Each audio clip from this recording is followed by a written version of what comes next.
sección que nos toca en esta tarde, del versículo 17 al 21.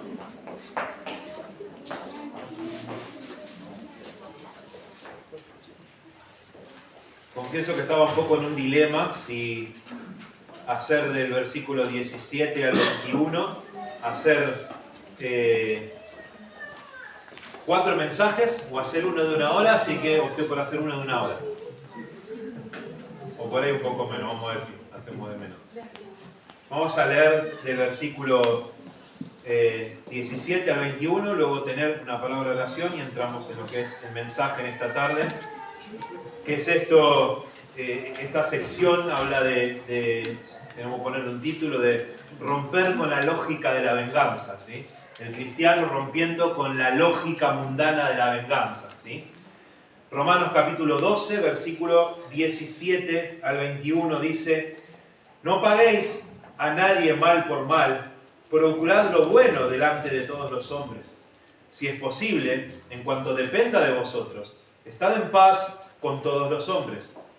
No os venguéis vosotros mismos, amados míos, sino dejad lugar a la ira de Dios, porque escrito está: mía es la venganza, yo pagaré, dice el Señor.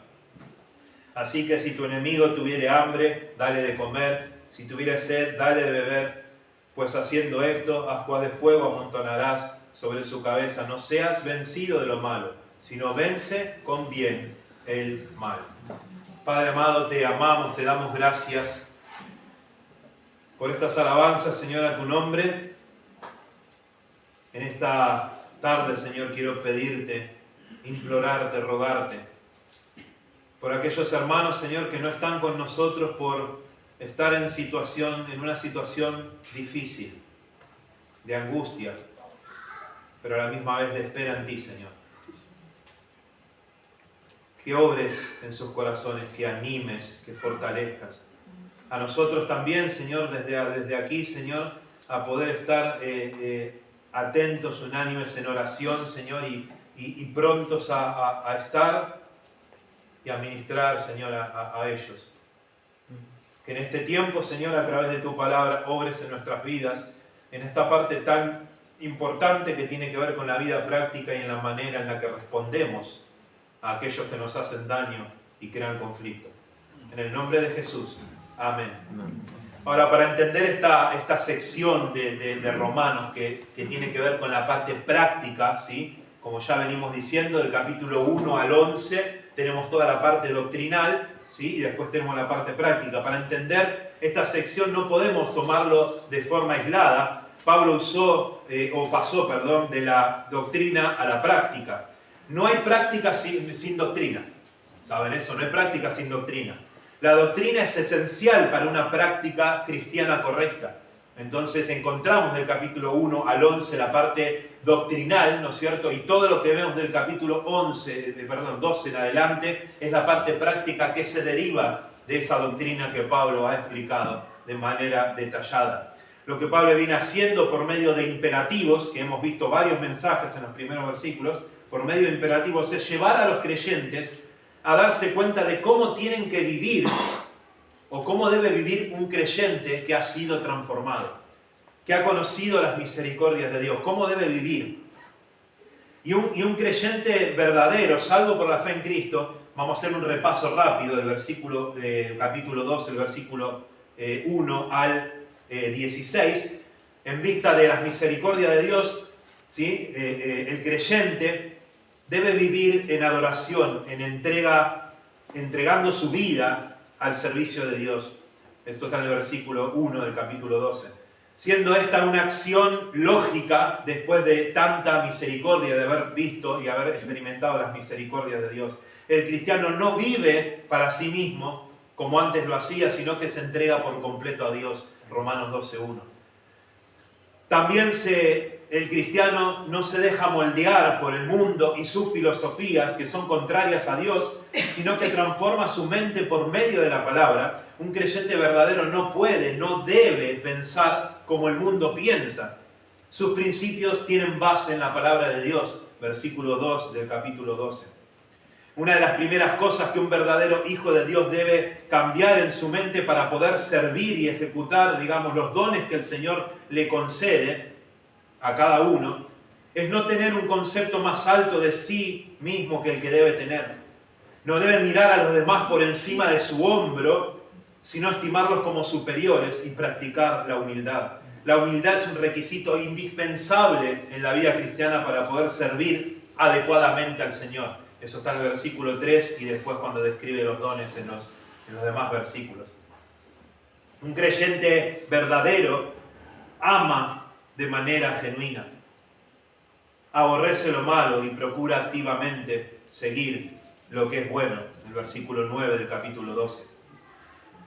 Un creyente ama a los hermanos de manera profunda, considera al hermano como más digno de reconocimiento que él mismo. Versículo 10. En el versículo 12, el cristiano, o antes de eso, el versículo 11, el cristiano debe ser diligente, responsable en todas estas cosas fundamentales que el apóstol Pablo, inspirado por el Espíritu Santo, vamos a decir que Dios está diciendo, debe ser responsable en estas cosas, fervoroso y diligentes en todo lo que tiene que ver con el servicio y la vida cristiana práctica. Y esto es una disposición que debe gobernar la vida cristiana. El creyente, versículo 12, verdadero, se goza, o tiene este gozo, perdón, y se goza con los que se gozan, sufre con el que sufre. Tiene gozo y este gozo también está enraizado en la esperanza futura, persevera en la tribulación, no se rinde, se mantiene firme bajo presión y es constante en la oración. El cristiano también es generoso, comparte los recursos que Dios le ha dado con otros porque entiende que todo lo que tiene le pertenece a Dios y nada es suyo. Lo comparte con aquellos que tienen necesidad y aún más todavía.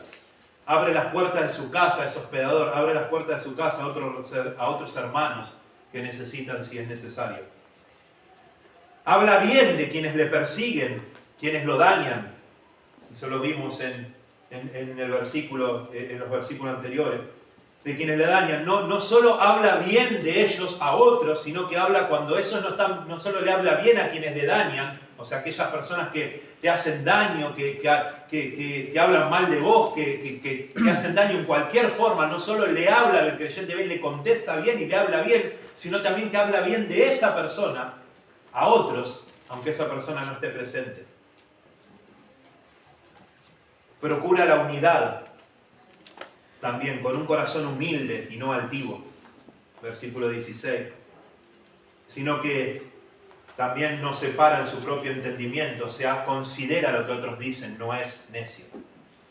Y ahora entramos en esta parte donde el apóstol Pablo, creo yo, toca un tema sensible, ¿no es cierto? Que no era solo porque pregunto, ¿a quién está escribiendo el apóstol Pablo? ¿A incrédulos? ¿A creyentes? Igual que nosotros, con diferente tipo de vida, diferente trasfondo, diferentes niveles espirituales, pero creyentes. Está tocando un tema sensible que no solo era difícil o sensible para ellos, lo es para nosotros hoy en día también. Aunque quizás hoy en día no pasamos las cosas que creyentes en esa época pasaban. Pero indudablemente la maldad, ¿no es cierto? Y el daño el ser humano es malo, ¿sí? El daño al creyente hoy en día también pasa. Hablamos con el hermano Daniel hace un rato atrás y hablamos de las cosas terribles que creyentes pasan en otras partes del mundo. Nosotros por ahí no lo pasamos, pero no quiere decir que otros no pasen. Y hoy en día quizás, aunque no pasemos cosas tremendas que pueden ser cosas que uno mira y dice, wow, es de película, indudablemente muchas veces nos hacen daño. El creyente recibe mal. Entonces lo que el apóstol Pablo está tocando acá es un tema sensible. No paguéis a nadie mal por mal, sino procurad lo bueno delante de los hombres. Este hecho de no devolver el mal va en contra de toda naturaleza humana. Porque la naturaleza humana es orgulloso. El hombre natural es orgulloso, reacciona, se defiende. El mundo dice, defendete, devolvé, hacé justicia por tu mano propia, no te dejes aplastar por nadie, defendete. Alguien una vez dijo, si alguien te pega, vos pegale más fuerte.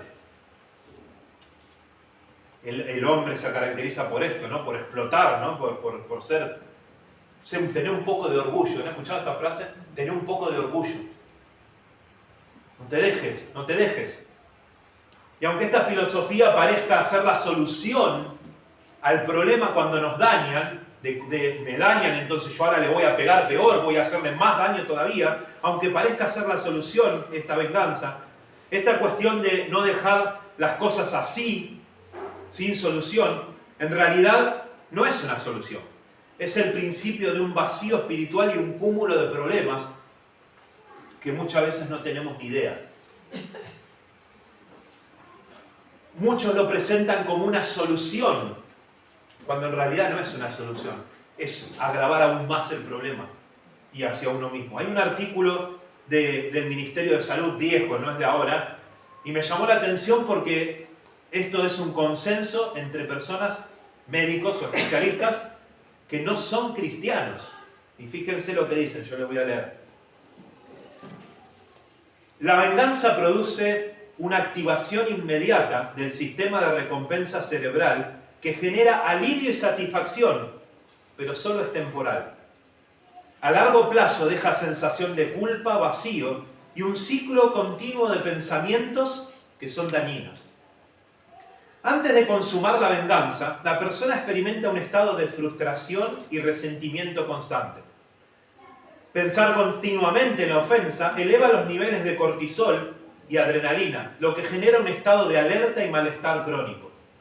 Cuando se ejecuta el acto de la venganza, se activan áreas del cerebro como el cuerpo estriado, asociado con el placer y la recompensa. Se libera dopamina, lo que produce una sensación temporal de euforia, poder y justicia restaurada. Pero después de ese efecto emocional, la tensión acumulada por el rencor disminuye de golpe. Al dispararse la euforia inicial, el córtex prefrontal, la parte del cerebro encargada del juicio y la moralidad, toma el control. Esto genera sentimiento de culpa, vergüenza y remordimiento. Lejos de cerrar el capítulo, la venganza a menudo mantiene a la persona atrapada en el evento original, prolongando el malestar en lugar de superarlo, trayendo problemas de salud física en diferentes partes del cuerpo. Wow. Uno diría, el mundo, hasta las personas del mundo dicen, vengarte no es una buena idea. Al principio parece que sí. Al principio esta euforia, esta bronca de querer hacer justicia y aplacarlo parece una buena idea y parece ser la solución, pero no lo es.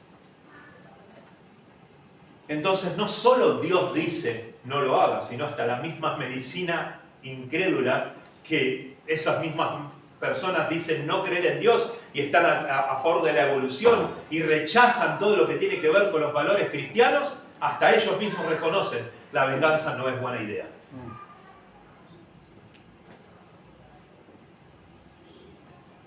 A todo esto, mientras la reacción común nuestra es no dejes las cosas así, Dios dice no reproduzcas el mal que recibís. Tenemos ejemplos bíblicos como en 1 Samuel capítulo 24, donde David es perseguido por Saúl y está enfrentado con Saúl. Perseguido injustamente, con oportunidad para vengarse, pero decide no hacerlo. De hecho, él dice, no extenderé mi mano contra el ungido de Jehová.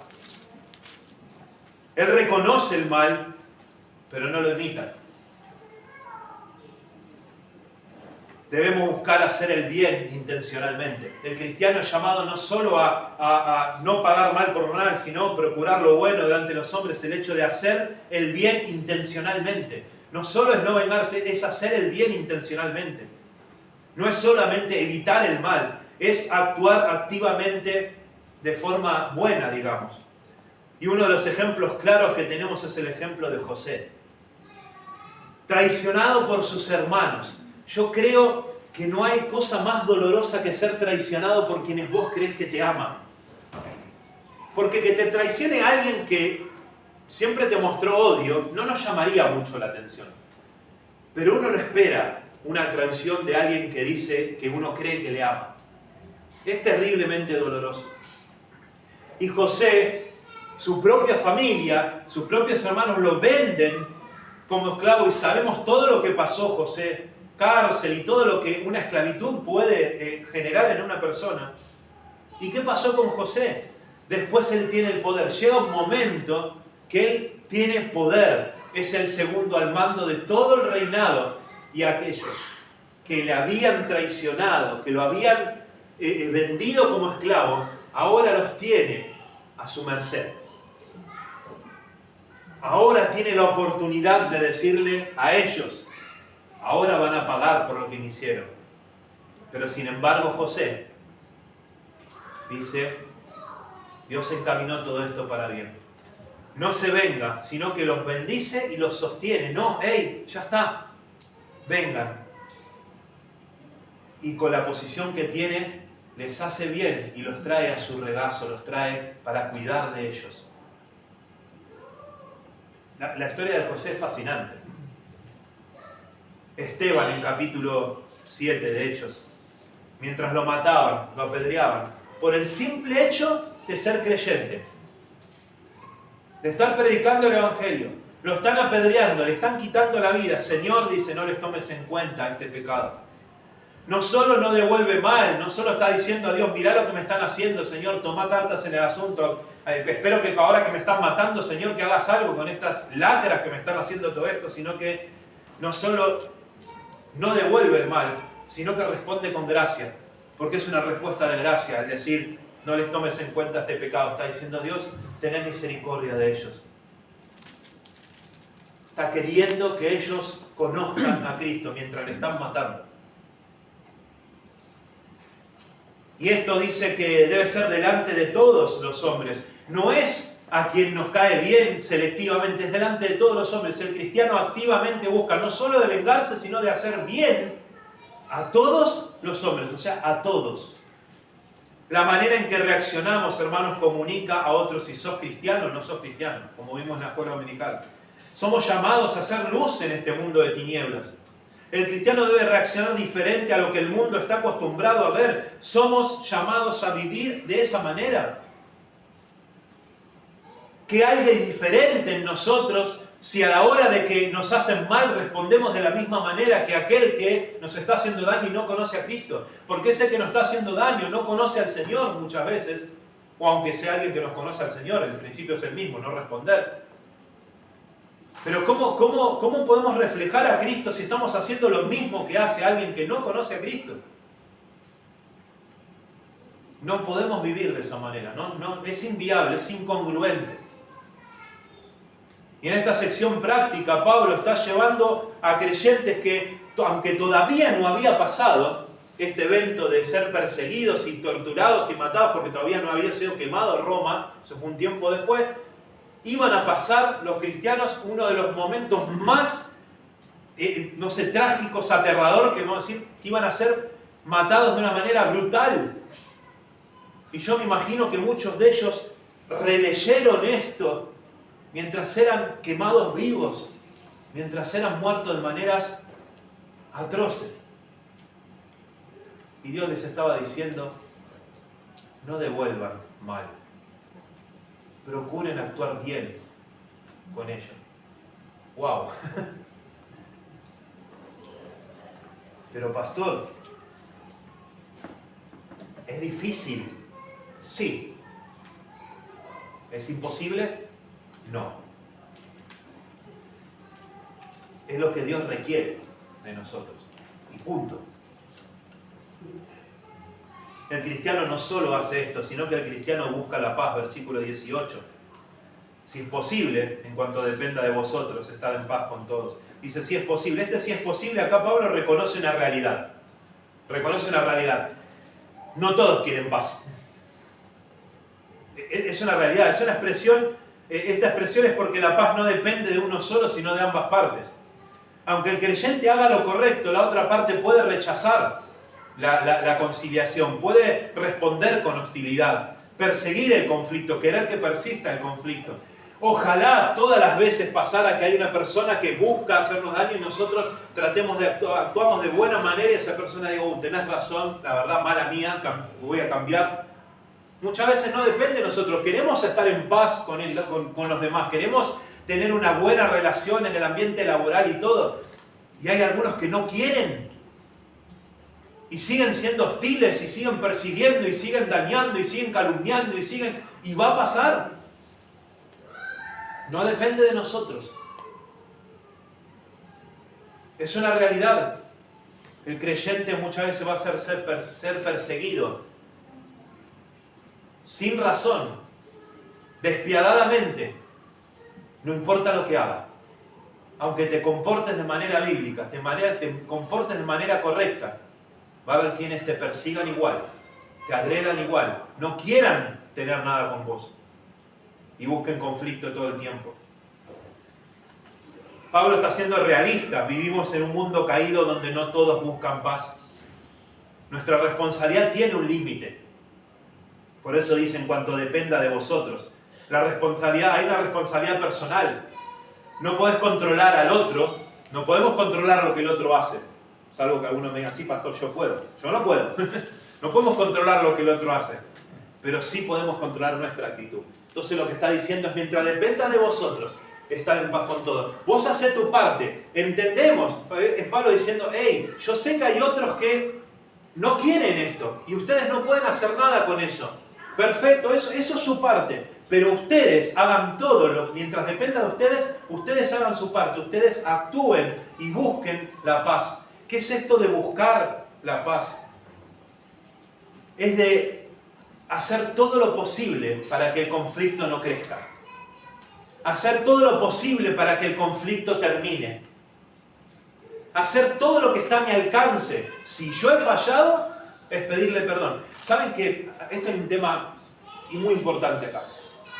Muchas veces el tema de pedir perdón cuando fallamos lo llevamos a la vida cristiana, acá entre nosotros. Debo pedir perdón al hermano, esto y lo otro. Pero cuando nos equivocamos con un incrédulo, muchas veces no pedimos perdón, porque creemos que se limita a lo que es la parte eclesiástica, a lo que es la parte de la reunión. Y el cristiano debe aprender, aunque sea un incrédulo, a tener que ir a un incrédulo y decirles, ¿sabes qué? Me equivoqué. Por ahí le vas a decir pequé y te quedé mirando como diciendo que es pecado. Es decirle, ¿sabes qué? Hice mal. Hice mal. Hace unos años había un hombre con el que no me llevaba bien, un compañero de trabajo, no me llevaba bien. Y más de una vez, pecando, hablé a espaldas de él. Cosas que eran ciertas. No era nada que no era cierto. Pero era hablar mal de él. No, porque esto, porque hizo lo otro, este gordo, como si yo fuera flaco, no me decía gordo. Este gordo, esto, el otro, acá, allá. Y él, obviamente, se enteró, porque siempre esas cosas se enteran, ¿no? Y él, reacio conmigo. Y a mí no me importaba. Actuaba de la misma manera. Y un día yo tuve un conflicto, tuve un problema. Y adivinen quién fue el primero que vino y me ayudó. Y yo tuve que decirle, ¿sabes qué? Yo hice mal. Tengo que pedirte perdón. Yo dije esto y esto de vos a espalda. Y él me dijo, sí, ya sabía. Y dije que eras un mal compañero, y dije que eras esto, que eras el otro. Y ¿sabes qué? Me estás demostrando ahora que no sos lo que yo decía que... No, pero yo hice esto, lo otro, yo también reconozco, está bien, pero yo hice mal. Le dije, compadre, de pata, no hacemos nosotros, pata, podés perdonarme, le hice mal, y yo te tengo que pedir perdón. En ese caso salió bien porque él fue como, sí, cómo no, me dio la mano, me dio así un abrazo, y después tuvimos una buena relación laboral. Pero no siempre pasa. El creyente debe buscar activamente la paz, estar en paz con todos. Y cuando uno hace algo incorrecto y eso altera la paz y lo que fuera, tenemos que acercarnos y pedir perdón y decir, he fallado, hice mal, porque debemos buscar la paz. Tenemos un ejemplo bíblico muy tremendo en cuanto a esto, que es Abraham y Lot, en Génesis capítulo 13. Había un conflicto entre pastores de uno y de otro. Por lo que Abraham le dice en Génesis, esto está en Génesis capítulo 13, versículo 8 y 9. Dice: entonces Abraham dijo a Lot: no haya ahora altercado entre nosotros dos, entre mis pastores y los tuyos, porque somos hermanos. ¿No está toda la tierra delante de ti? Yo te ruego que te apartes de mí. Si fuera a la mano izquierda, yo iré a la derecha. Y si tú a la derecha, yo iré a la izquierda. ¿Qué es lo que está haciendo Abraham acá? No niega el conflicto. Hubo un conflicto acá. Hay un problema. Pero dice que esto no sea un problema, un altercado entre nosotros. Que esto no quite la paz entre nosotros. Hay algo más importante que el conflicto. Somos hermanos, dice, y tenemos que estar bien. Entonces, no demos lugar al conflicto. ¿Y qué es lo que hace cuando dice, si vos irás? Hay un terreno grande acá.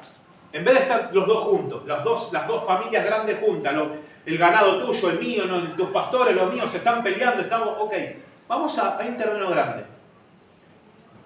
Abraham podría haberle dicho: yo soy Abraham, discúlpame, a mí me habla Dios, yo tengo más autoridad que vos, así que para que no haya altercado, yo voy a elegir esa parte bonita y vos te vas a quedar con lo otro, porque yo soy Abraham. No hace eso. Lo que hace él es prioriza la relación, la paz, y dice: cede, elegí vos. Si vos vas para allá, yo voy a ir para allá. Si vos vas para allá, yo voy a ir para allá. Cede su derecho. Deja a un costado el orgullo. No agranda el conflicto, sino lo que pone primero es la relación. Hermanos, buscar la paz, ¿sí?, con todos los hombres, es con todos, y explicándolo a la vida cristiana, va a haber conflictos entre nosotros muchas veces. A veces va a surgir cosas en las cuales haya un conflicto entre uno y otro. ¿Qué es lo más importante? Pastor, ganar el conflicto. No, lo más importante es agradar a Dios. Y para agradar a Dios tenemos que aprender a ceder y decir, ok, ¿qué es más importante? ¿Sabes qué? Tu amistad es más importante que este conflicto.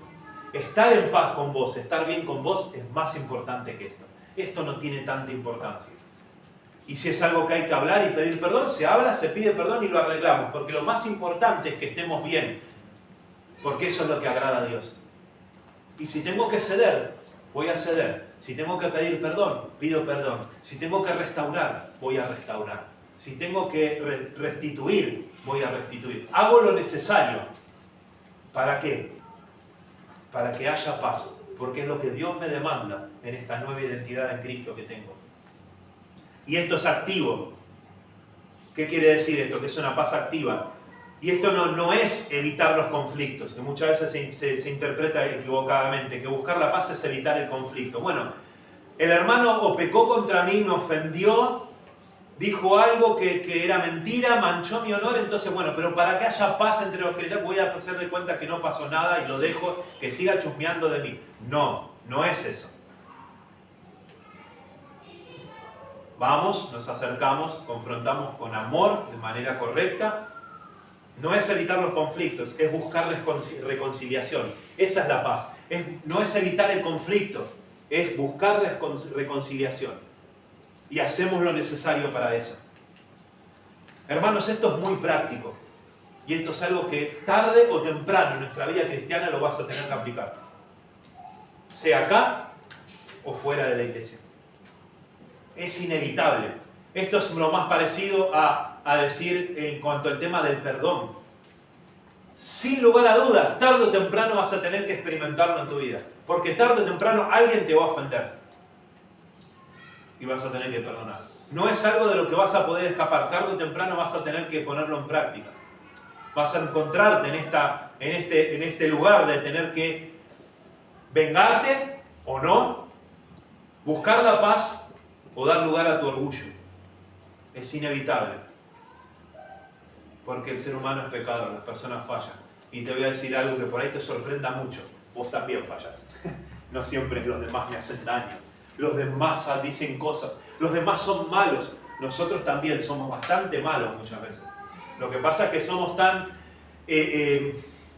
no sé si decir orgullosos sería la palabra, que disfrazamos muchas veces las palabras dañinas que hacemos, las disfrazamos de espiritualidad para no sentirnos tan mal. Pero muchas veces somos dañinos. Hablamos de otros, dañamos a otros con actitudes, con miradas, con palabras. También somos así. El cristiano, versículo 19, debe estar dispuesto a renunciar a la venganza. Dice, no os venguéis, mía es la venganza, yo pagaré. Hay una prohibición clara de parte de Dios. Esto es una prohibición, esto no es una sugerencia, esto no es si te parece bien, depende el caso, depende de lo que te hayan hecho, evalúalo. No hay una evaluación acá. Acá es Dios diciendo, no lo vas a hacer, no lo podés hacer. La venganza personal queda totalmente excluida de la vida del cristiano. No es una opción, no importa lo que te hayan hecho. Debemos no solo aprender a hacer lo que debemos hacer, sino también aprender lo que no nos corresponde. Porque este versículo es tremendo. No solo es la negativa de que la prohibición, vamos a decir, sino que nos muestra que no solo está prohibido, sino que no nos corresponde. Dios está diciendo la venganza, el dar retribución por los actos malvados o pecaminosos, no es tu lugar, no te corresponde a vos. No te corresponde a vos. Dios está diciendo, hey, esto no es una actitud que yo quiero en vos, en un cristiano, en esta nueva identidad, no te corresponde. Es mi trabajo, no el tuyo. No te pedí ayuda en esto.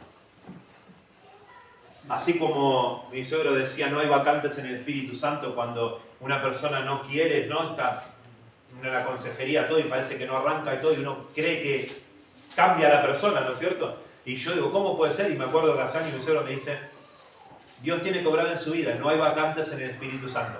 No sos el Espíritu Santo, vos no cambiás a nadie. Acá no hay vacantes, no, Dios no necesita ayuda para tomar cartas en el asunto. La razón de esto de que no nos corresponde a nosotros, hay un fundamento teológico acá. Y el fundamento teológico es que Dios es el juez. Y esto implica lo siguiente. No nos corresponde, ¿saben por qué, hermanos? Porque Dios lo ve todo. Dios lo ve todo. Hasta lo que nosotros no vemos. Dios ve todo. Entonces Dios dice, no te corresponde, déjame a mí porque yo veo todo. Otra de las cosas es que no solo Dios ve todo, Dios juzga correctamente. Nosotros creemos muchas veces que juzgamos correctamente, pero somos pecadores, somos finitos. Dios dice, no te corresponde porque vos no vas a hacerlo de la manera correcta. No te corresponde, no es tu trabajo. Yo lo veo todo y yo juzgo correctamente. Soy el único que juzga correctamente. Dios va a actuar, otro de los fundamentos teológicos, Dios actuará cuando Él lo disponga y como Él lo disponga. Es Dios diciendo, no te corresponde porque yo soy el que veo todo, yo soy el que juzgo correctamente y yo voy a actuar cuando yo lo dispongo y como yo lo dispongo porque yo soy Dios y se acabó. Y suena duro, hermanos, pero es así. No nos corresponde.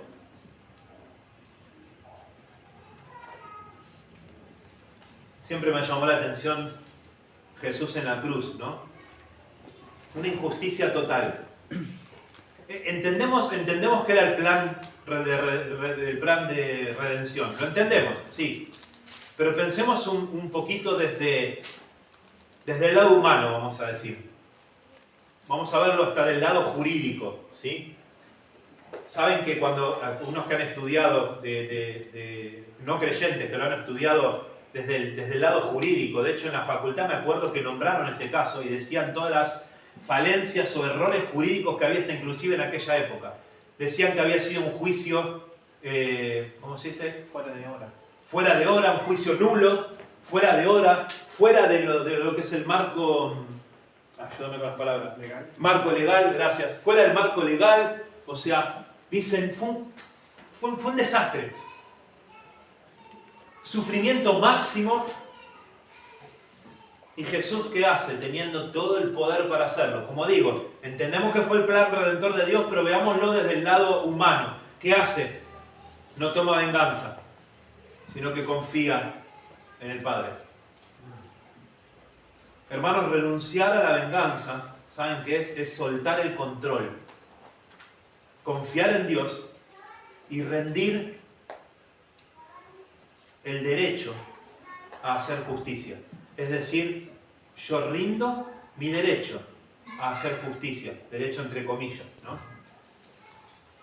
Es confiar en Dios y ceder el control y decir, esto no me corresponde, esto no es algo que tiene que estar en mi vida, no es parte del carácter que Dios quiere que tenga, esto no me corresponde, te dejo a vos, vos vas a saber qué hacer y cuándo hacerlo.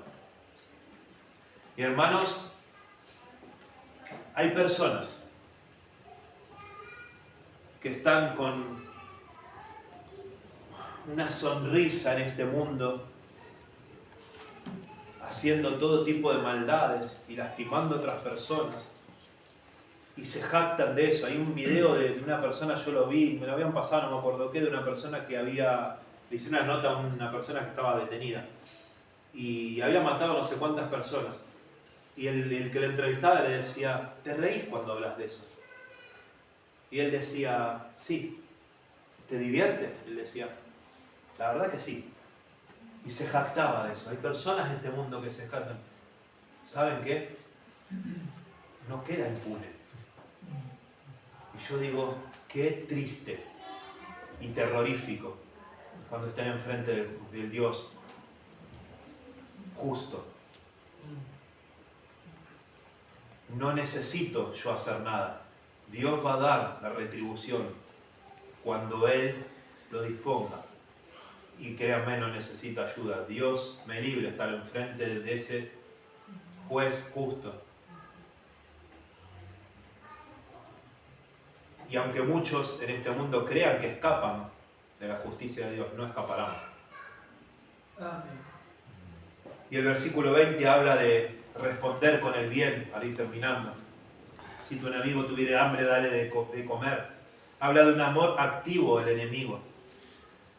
No es neutralidad, es una acción concreta, o sea, dar, servir, ayudar. Es como Eliseo en 2 Reyes 6, a los enemigos capturados, él en lugar de matarlos les dio comida y los libera. Y el resultado de eso fue que cesaron los ataques. No vamos a ir ahí por tiempo, pero hermanos, siempre que apliquemos principios bíblicos, que hagamos lo que a Dios le agrada, va a tener resultados favorables a corto o a largo plazo. Siempre que tomes la iniciativa de dar estos pasos bíblicos, va a haber beneficios a corto o a largo plazo. Siempre. Me encantaría decir que siempre reaccioné de buena manera ante los ataques. Me encantaría, no fue así. Lo aprendí en los últimos años. Antes de eso, la reacción era normal como cualquier otro. Me hablan mal, hablo mal de él.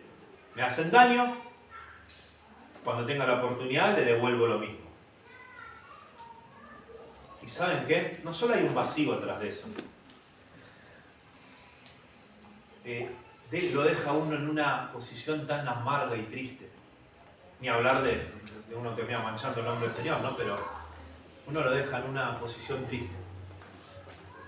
¿Saben qué diferente, qué gozo que hay, qué diferente que es cuando, y ahora les voy a contar el caso, hacemos lo contrario?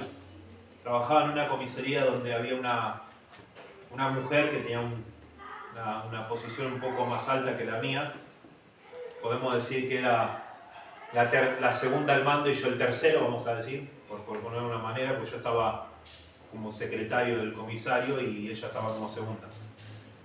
Yo tenía muchas responsabilidades y la confianza no solo del jefe, sino encima del jefe departamental. Entonces era como medio intocable, vamos a decir. No me quería por varias razones. Una de ellas porque no quiere a Marcos también, justo ahora se fue, entonces no me quería revuelto a mí también. No nos quería a ninguno de los dos, no nos quería, ¿no? Una persona muy difícil de carácter, muy difícil. mala muchas cosas, estas personas que disfrutan con hacerle maldad a otros. Y un día cumple años y trajo asado para comer con todos. Y adivinen a quién lo invitó.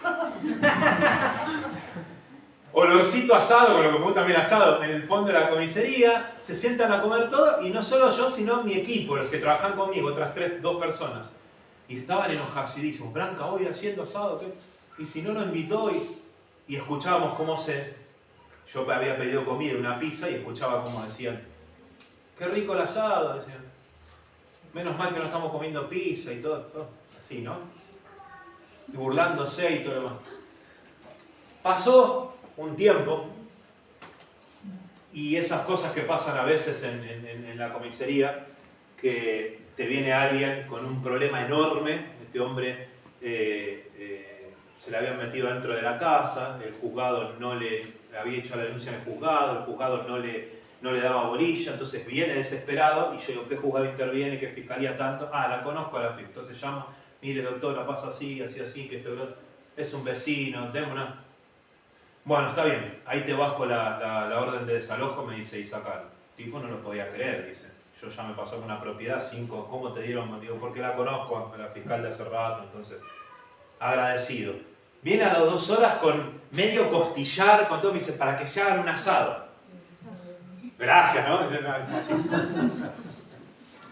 ¿Qué dicen estos compañeros? Dicen, vamos a hacer un asado ahora, y no voy a decir la palabra que dijo, a la señora esta, dice, no la vamos a invitar nada, y qué sé yo.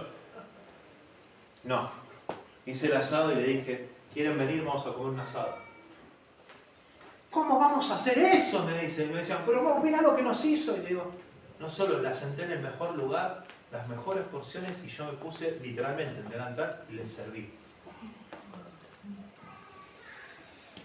Yo me sentí bien, sabía que estaba haciendo lo correcto. ¿Saben qué sucedió después? Pasó un tiempo y cambió así. Ya cesó la hostilidad. Dejó de hacer maldades. Cambió, por lo menos conmigo. Y después, cuando se fue de ese lugar y fue a otro lugar, yo necesité un favor a nivel judicial. Y aquí adivinen quién me llamó y me dijo, ahí estoy yendo a darte una mano.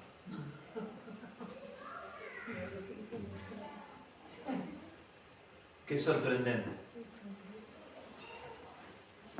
En realidad es todo resultado de haberle dicho a Dios, voy a hacer lo que me decís, aunque no me guste, pero es como tengo que ser. ¿Se enojaron otros? Sí. ¿Creyeron que era un tonto por hacerlo? Sí. No importa lo que otros dicen, importa lo que Dios dice. Y hay bendición atrás de eso. Está ahí terminando estas ascuas de fuego. Dice, cuando hacemos eso, ascuas de fuego amontonará sobre su cabeza.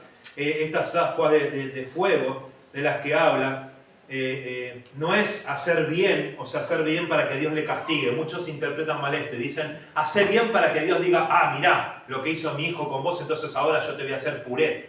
Entonces voy a hacer bien para que Dios se enoje más con él. No es eso, no es eso. Lo que está diciendo el texto en su contexto es que si al actuar de esa manera estaremos reproduciendo en la persona, que como les conté recién, convicción, vergüenza, posibilidad de arrepentimiento. Al actuar de esa manera lo que estamos haciendo es llevar a la persona a reflexionar, pará, ¿por qué está haciendo esto? Y hacer sentir a la persona, ¿será que estoy haciendo mal? ¿Qué es lo que pasó? Es como, al menos con él no voy a actuar así, esto no estuvo bien. Y hay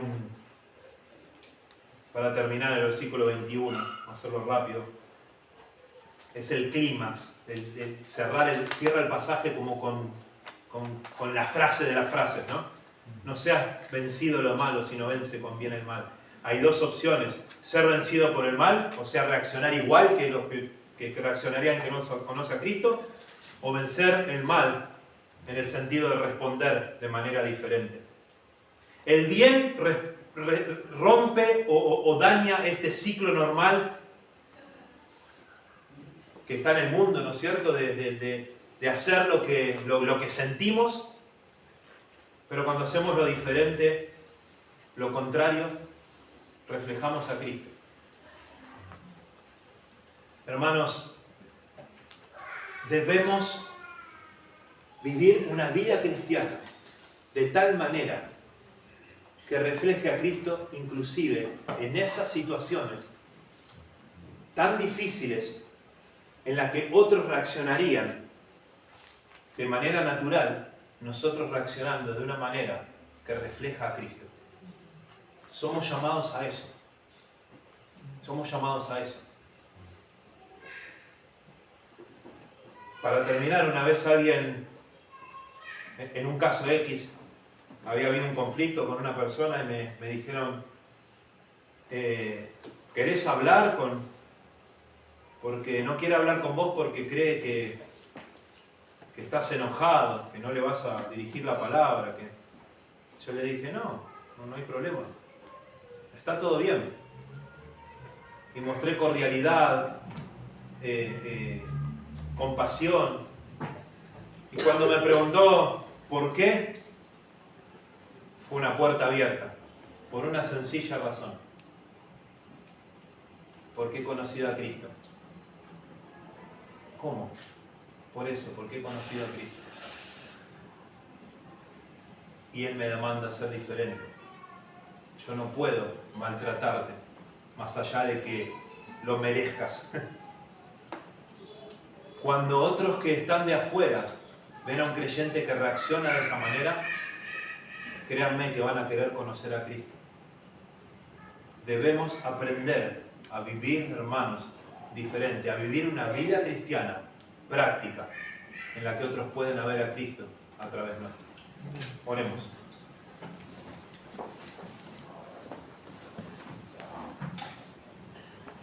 Padre amado, te amamos, te damos gracias, Señor, por tu palabra y el desafío de ella.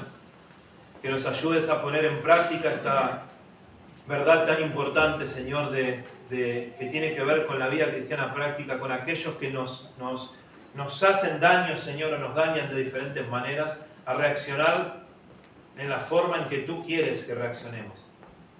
Gracias, Señor, por confrontarnos con lo que somos y llevarnos a lo que debemos ser. En el nombre de Jesús. Amén. Hermano Marcos.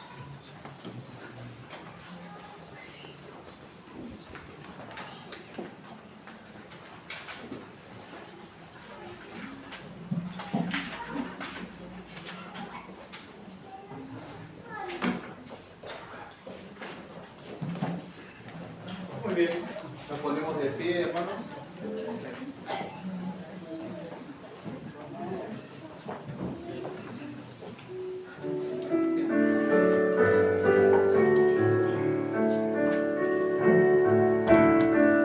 Muy bien, entonemos.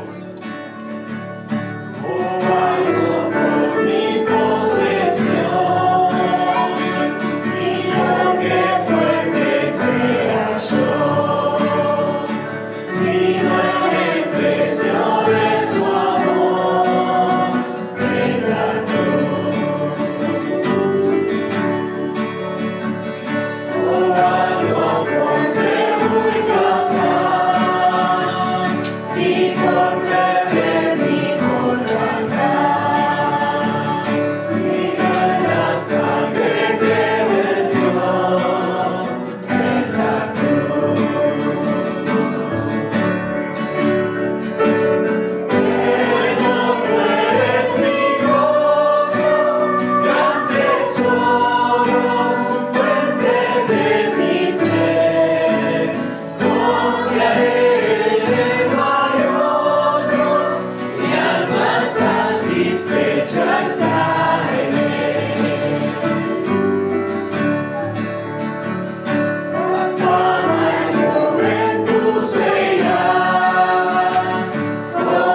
satisfecha está en Él. Redentor, tú eres mi gozo, gran tesoro, fuente de mi ser. Confiaré en Él, no hay otro, mi alma satisfecha está en Él. Muy bien, podemos tomar asiento.